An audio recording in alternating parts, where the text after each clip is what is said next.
Bueno, buenas tardes. Vamos a ver un ejemplo de circuitos RC. Entonces, aquí en el problema 4 de un examen de reposición del año pasado, dice que en la figura el capacitor C1 tiene una capacitancia de 10 picofarads. El capacitor 2 tiene una capacitancia de 20 picofarads. C3 tiene una capacitancia de 15 picofarads. Y el resistor tiene una resistencia R de 25 ohms. Cada capacitor tiene una carga de 7 nanocoulombs antes de bajar el interruptor. A. Encuentre la corriente eléctrica en el circuito al momento de bajar el interruptor. B. ¿Cuánto tiempo le tomará a los capacitores perder la mitad de su carga inicial? C. ¿Cuál será la corriente eléctrica en ese momento? Entonces, nos vamos a la pizarra y vemos el problema, ¿verdad? Entonces, nosotros sabemos que en este circuito no hay ninguna batería, no hay ningún elemento que le esté aportando carga eléctrica que le esté aportando potencial eléctrico a los elementos del circuito. Sin embargo, el enunciado del problema nos dice que al puro principio, ¿verdad? Por alguna razón externa, los capacitores se encuentran con una carga inicial de 7 nanocoulombs. Entonces, habría que decir que Q1 inicial, vamos a ver, pongámoslo de esta manera mejor. Podemos decir que Q1, cuando el tiempo es igual a 0, es igual a 7 nanocoulombs, ¿verdad? Y lo mismo para Q2 y para Q3. Ahí es importante hacer la aclaración porque las cargas eléctricas, como vamos a ver, son función del tiempo.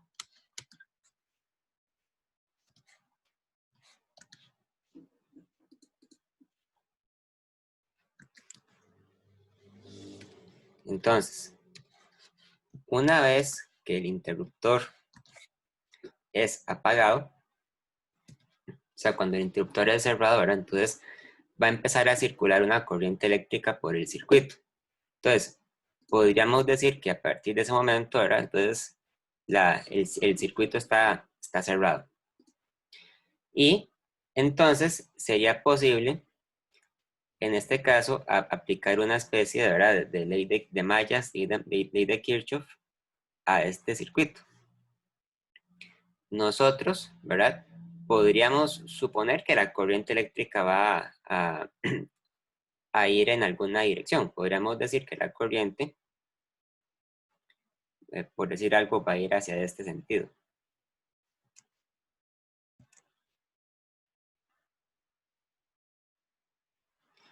Entonces, cuando aplicamos la ley de mallas,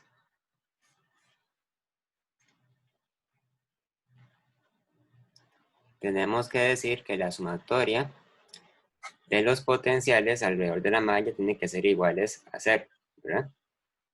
Entonces, en esta malla tenemos el potencial de la resistencia o el resistor, el potencial de C3, el potencial de C2 y el potencial de C1. Podemos entonces decir que el potencial del resistor más el potencial de C3 más el potencial de C2 más el potencial de C1 es igual a 0.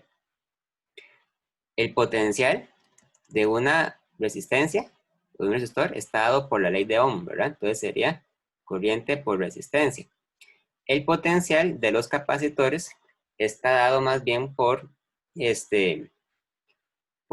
definición de capacitancia. En este caso diríamos que es la carga Q3 entre la capacitancia C3.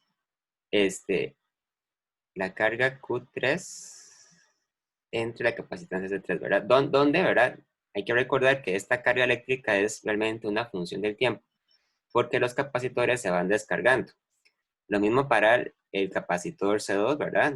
Q2 entre C2, aquí sería una función del tiempo. Y el potencial para el capacitor 1 sería entonces Q1 en función del tiempo entre C1. Bueno, incluso ahora para hacer más, rigurosos, deberíamos decir que la corriente eléctrica también es una función del tiempo. Entonces es la corriente en función del tiempo por la resistencia. Entonces cuando hacemos este arreglo, ¿verdad? Nos queda que, bueno, la suma de los potenciales tiene que ser igual a 0. Entonces, la corriente, ¿verdad? Por la resistencia más Q3 entre C3, Q2 entre C2 más Q1 entre C1 es igual a 0. Y aquí, entonces vean que la carga eléctrica que está almacenada en cada uno de los capacitores, bueno, tiene que ser la misma, ¿verdad? Porque son capacitores que están conectados en serie. Y además, esa carga eléctrica está relacionada con la corriente eléctrica que circula por el circuito, ¿verdad? Ustedes saben que la corriente eléctrica debería ser entonces igual a la derivada de la carga eléctrica en función del tiempo. Entonces, aquí lo que tenemos que decir es que Q3 es igual a Q2, es igual a Q1, y es igual a una carga Q, vamos a llamar simplemente Q. Donde también sabemos que la corriente eléctrica es igual a la derivada de la carga con respecto al tiempo. Entonces, al hacer eso, ¿verdad? Nos queda ya la forma más manejable de este problema, que sería entonces dejar todo en términos de Q y la derivada de Q. Pues aquí, todo este término de acá, vamos a ponerlo como Q por 1 entre C3 más 1 entre C2 más 1 entre C1 igual a 0. Esto que está aquí, ¿verdad? Esto que está aquí realmente, entonces deberíamos decir que es igual a 1 entre la capacitancia equivalente. Calculemos cuánto es entonces la capacitancia equivalente. 1 entre C equivalente es igual a 1 entre C1 más 1 entre C2 más 1 entre C3. Donde, ¿verdad? C1 era 10 picofarads, C2 eran 20 picofarads y C3 eran 15 picofarads. Eso da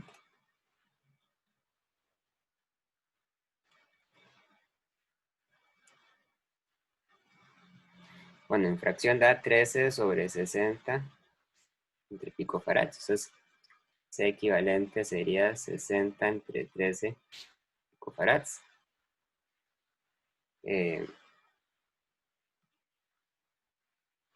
Aproximadamente 4,62 picofarads.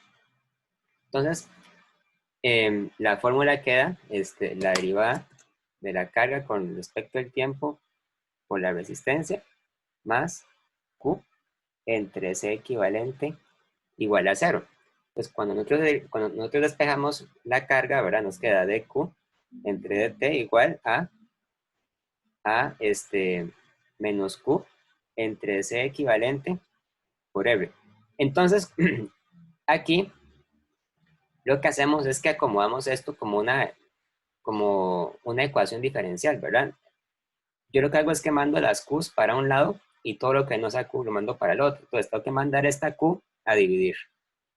dQ entre Q es igual a menos dt entre C equivalente por R. ¿Okay? Este menos es muy importante no perderlo de vista, porque esto va a ser lo que nos va a permitir después argumentar que la, la carga eléctrica en los capacitores va bajando exponencialmente con el tiempo. Entonces, aquí nosotros integramos, ¿verdad? Ustedes saben que la integral de dq entre q, podríamos decir desde un q inicial hasta un q en función del tiempo, ¿verdad? Sería igual a logaritmo de q en función del tiempo dividido entre un q inicial. Y esta integral, ¿verdad? Es fácil porque son constantes, entonces sería menos t entre c equivalente por r. Luego diríamos entonces que q en función del tiempo entre q inicial es igual a e a la menos t entre c equivalente por r. Entonces ahí ya tenemos nuestro factor exponencial. Finalmente, entonces, q en función del tiempo es q inicial por e a la menos t entre c equivalente por r. O sea, quiere decir que la carga eléctrica va cayendo exponencialmente. Después, si nosotros quisiéramos encontrar la corriente, tendríamos que dividir de q con respecto a dt, sacar la derivada de q de t, ¿verdad? Es la derivada de, entonces, q inicial por e a la menos t entre c equivalente por r. Que sería entonces igual a menos q inicial entre c equivalente por r por e a la menos t entre c equivalente por r, ¿verdad? Simplemente sería entonces tomar esta derivada. Ok, entonces, la primera pregunta dice, encuentre la corriente eléctrica en el circuito al momento de bajar el interruptor. Para contestar esta pregunta tendríamos que, entonces, calcular cuánto es la corriente eléctrica cuando el tiempo es igual a 0. Entonces, esto sería igual a menos Q entre C equivalente por R, ¿verdad? Luego nosotros vemos que E a la 0 es simplemente igual a 1. Entonces, esto quiere decir, ¿verdad? Fácilmente que, bueno, sabiendo que la carga inicial son los 7 nanocoulombs, ¿verdad? Menos 7 por 10 a la menos 9 coulombs entre la capacitancia equivalente, que sería entonces 4,62 por 10 a la menos 9 farads por la resistencia de 25 ohms.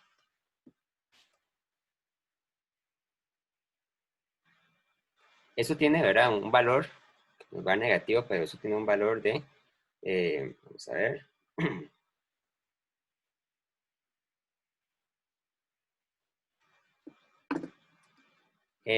perdón, aquí cometí un error porque la capacitancia está en unidades de picofarads, entonces no es 10 a la menos 9, es 10 a la menos 12.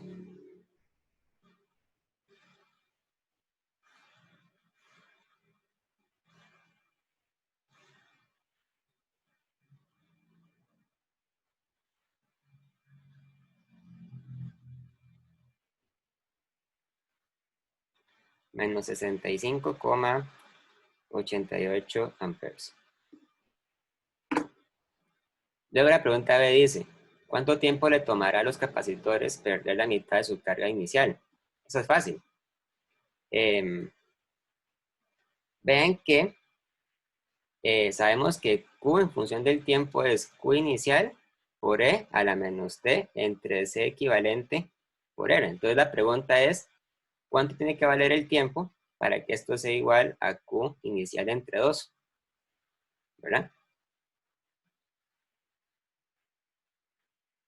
Bueno, es una ecuación entonces donde hay que hacer un medio igual a E a la menos T entre C equivalente por R. Entonces, sacando logaritmos, ¿verdad? Nos queda que logaritmo de un medio es igual a menos T entre C equivalente por R. Entonces, el tiempo sería menos logaritmo de un medio por C equivalente por R. Que esto es igual a logaritmo de 2 por C equivalente por R, ¿verdad? Ahí lo que hice fue quitar el menos. Entonces, el tiempo sería logaritmo de 2 por C equivalente por R.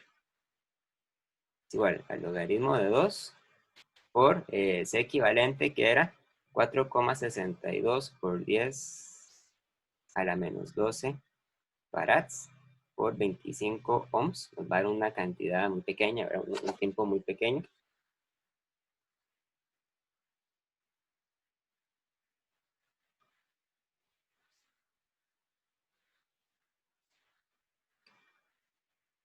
Entonces, esto nos va a dar un tiempo de, perdón, nos va a dar un tiempo de 8,01 por 10 a la menos 11 segundos. Y ahora la pregunta dice C, ¿cuál será la corriente en este momento? Bueno, entonces sería calcular el tiempo, perdón, la corriente cuando el tiempo es igual a 8,01 por 10 a la menos 11 segundos. Ya sabemos que la corriente se calcula como Q inicial por C equivalente por R por E a la menos T entre C equivalente por R. Entonces, la corriente sería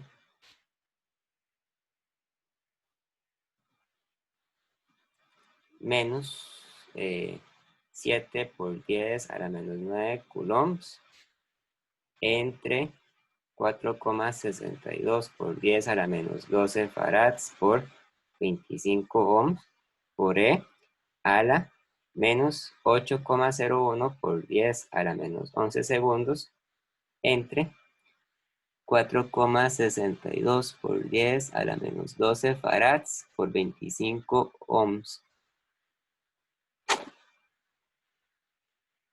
Y eso da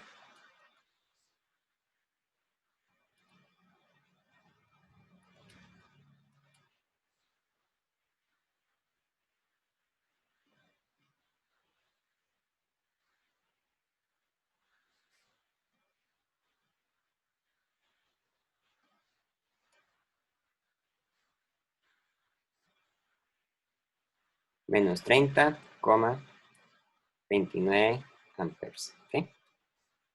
Ahí está entonces nuestro resultado.